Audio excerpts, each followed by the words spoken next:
Fala galera, beleza? Mais um TM News na área e mais uma vez falando de Vascão. Não tem como, o Vasco tá on fire no mercado, o Vasco tá on fire também no futebol e a gente vai falar tudo que aconteceu entre ontem e hoje. Teve aí o anúncio de Orelhano e Jair, teve também renovação com a PixBet, um negócio astronômico, tem informações sobre o Capasso, sobre mais um possível reforço pro Vasco, além da Florida Tour e do Campeonato Carioca e logicamente da Copinha também, que o Vasco foi eliminado. A gente vai falar sobre isso. Então, antes da gente começar o vídeo, eu peço para você, deixa o seu like, isso ajuda muito no engajamento, e se inscreva no canal. Isso ajuda muito no crescimento do canal. É só clicar aqui embaixo e inscrever-se que você ajuda muito a gente. Não é difícil, só clicar nesse botãozinho aqui embaixo e inscrever-se que você já ajuda demais a gente. E agora, bora pro vídeo.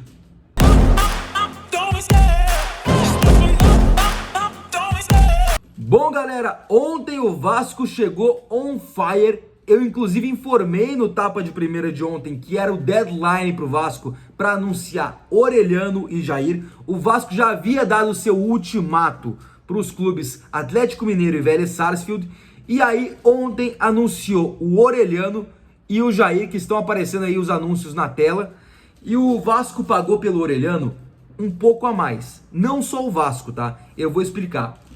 O Vasco tinha fechado com o Vélez Sarsfield uma venda de aproximadamente 20 milhões de euros, cerca de 4 milhões de dólares. Porém, como houve uma queda no dólar durante esse período de negociação, o time argentino quis mais dólares. E o Vasco falou, não, tá acordado 4 milhões, são 4 milhões. Houve um imbróglio, ainda por cima teve um exame médico que foi deixado de fazer, e aí mais um imbróglio para ser resolvido. O exame médico, logicamente, se resolveu mais facilmente, só que o Vasco aí teve que resolver-se com o time do Vélez Sarsfield, e aí complicou um pouquinho mais, porque o Vélez estava querendo mais, não estava querendo liberar as últimas documentações para o Vasco poder anunciar o Orelhano, mas aí a 777 entrou no meio e falou, beleza, vocês querem mais? Mas não vai ser o Vasco. O Vasco pagou 20 milhões de reais por 60% do passe do atleta, e a SAF do Vasco, a 777, pagou mais 10 milhões para o Vélez por 25% do atleta. Ou seja, o Vasco pagou aí 30 milhões de reais por 85% do atleta. Por que Vasco? Porque a 777 hoje é a dona do futebol do Vasco. O Orelhano estava impressionando inclusive o Abel Braga e o Maurício Barbieri nos treinos, e eles pediram para que fosse feito realmente esse esforço a mais para que o jogador se integrasse ao grupo. O Orelhano assinou com o Vasco até dezembro de 2025. Quem também assinou com o Vasco, está aparecendo na tela aí para você, é o Jair, que estava no Atlético Mineiro. Ele também foi anunciado ontem, algumas horas depois do Orelhano, e ele foi comprado pelo Vasco por 13 milhões de reais, por 80% do passe do jogador. Ele também tem um contrato até dezembro de 2025. Vale lembrar que o Jair foi muito bem no Atlético Mineiro, ganhou Mineiro, ganhou Brasileiro, ganhou Copa do Brasil, detalhe, essa trindade aí em um ano só, 2021, e também ganhou no ano passado a Supercopa do Brasil em cima do Flamengo, jogando muita bola. Para mim, o Jair vem para arrumar o meio-campo do Vasco, vem para arrumar a volância do Vasco, é um jogador muito experiente que vai ter muito a crescer durante toda a temporada. Outra novidade para o Vasco no mercado é o Capasso, que viaja hoje para o Rio de Janeiro para fazer exames médicos com o Vasco. O jogador que hoje pertence ao Atlético Tucumã vai ser vendido por 12 milhões de reais e deve ser anunciado na segunda-feira pelo Vasco.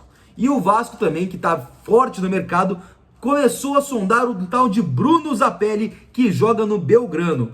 Um jogador que foi perdido pelo Juan Pablo Voivoda, que inclusive foi sondado pelo Vasco para ser o treinador nessa temporada, rejeitou, continuou no Fortaleza, e o Voivoda pediu a contratação do Bruno Zapelli, o Belgrano acertou, ele inclusive está muito perto do Fortaleza, mas agora o Belgrano quer ouvir a proposta do Vasco. O meio-campo fez 4 gols e deu 8 assistências em 2022, e agora o Belgrano pode ouvir o Vasco, também vai depender muito da vontade do jogador de querer ou não ir para o Vasco ou Fortaleza, mas o clube argentino vai ouvir o Vasco, vai ouvir a proposta do Vasco, então pode ter uma oportunidade de chapéu em cima do Fortaleza, do gigante da Corina. Detalhe, o Bruno Zampelli joga muito bem, é um nome muito especulado do mercado argentino, porém o mercado brasileiro hoje está mais forte e Vasco e Fortaleza vão brigar por ele, porque o Belgrano vai querer ouvir a proposta da 777.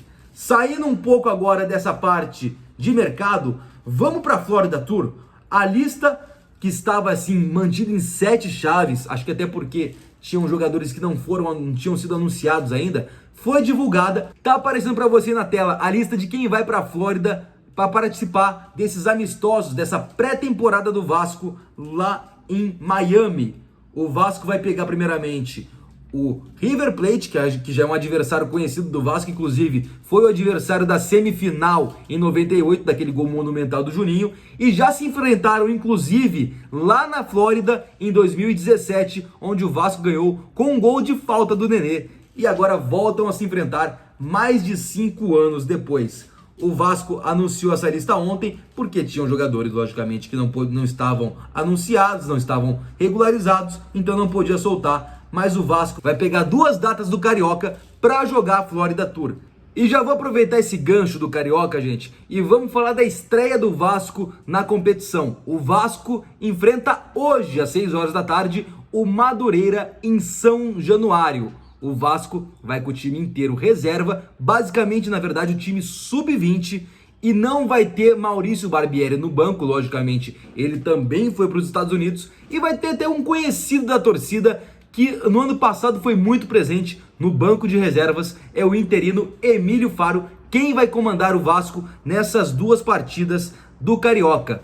O jogo de hoje é às 6 horas da tarde, e São Januário vai estar lotado, até porque a torcida do Vasco já esgotou os ingressos em 2 horas, o que é fantástico para um jogo de primeira rodada com o time sub-20, e a torcida vai lotar o estádio. Vale lembrar também que o jogo vai passar na Cazé TV para quem quiser assistir, e é o primeiro jogo do Vasco sem Dinamite presente, sem Dinamite vivo. Com certeza será uma partida de muitas homenagens, mas eu acho que a maior homenagem que se pode dar ao Dinamite é uma vitória do Vasco. Então vamos torcer aí para o Vasco vencer e fazer uma bela homenagem a Roberto Dinamite, que faleceu na semana passada. Outra notícia muito importante também é a renovação do Vasco com a Pixbet. A patrocinadora do Vasco Master nas últimas temporadas renovou com o Vasco pelo dobro do valor até 2024. O Vasco recebia da Pixbet cerca de 9 milhões de reais e vai começar a receber 18 a 20 milhões de reais. E detalhe, é o maior patrocínio da história do Clube de Regatas Vasco da Gama. O Vasco que vai começar a receber entre 18 a 20 milhões, dependendo das metas a serem batidas. Então um patrocínio que vai ajudar muito o Vasco, além de dar mais poder de barganha para negociar outros patrocinadores, sejam eles Masters ou sejam eles de borda de camisa, de manga aqui nas costas, mas vai dar mais poder de barganha. Outro poder de barganha que o Vasco vai ter a partir de agora é também com esse negócio da Cazé TV. Por quê? Com a Rede Globo, a 777 está muito brava, muito pé da vida com a Globo e com a Band na distribuição das rendas de TV, das cotas de TV para Vasco, Botafogo, Bahia, por exemplo, com os times que têm mais visibilidade. Então há um poder de barganha agora com a Cazé TV, até porque em uma lei assinada pelo ex-presidente Jair Bolsonaro, ele decretou que o time mandante vai poder escolher onde vai transmitir as suas partidas. Isso vai favorecer muito Vasco, Bahia, Botafogo e outras SAFs aí como Cruzeiro também, porque eles vão poder ter mais poder de barganha para negociar com o Globo, com o próprio SBT, a própria Band, Record, etc. E lembrando, os contratos dos clubes da Série A com a Rede Globo do Brasileirão e Copa do Brasil se encerram no ano que vem. Então a Globo vai ter que abrir o olho aí e vai ter que começar a distribuir melhor essa cota, porque senão os clubes não vão assinar com ela. Bom, galera, Eu vou ficando por aqui. Mais uma vez eu peço para você, deixe seu like, inscreva-se no canal. É só clicar aqui embaixo e inscrever-se que você ajuda muito a gente. E segunda-feira eu tô de volta com o Tibério no Tapa de Primeira e dessa vez hashtag 100. Tamo junto, deixe seu like, se inscreva no canal e segunda estamos juntos de novo. Grande abraço e eu fui!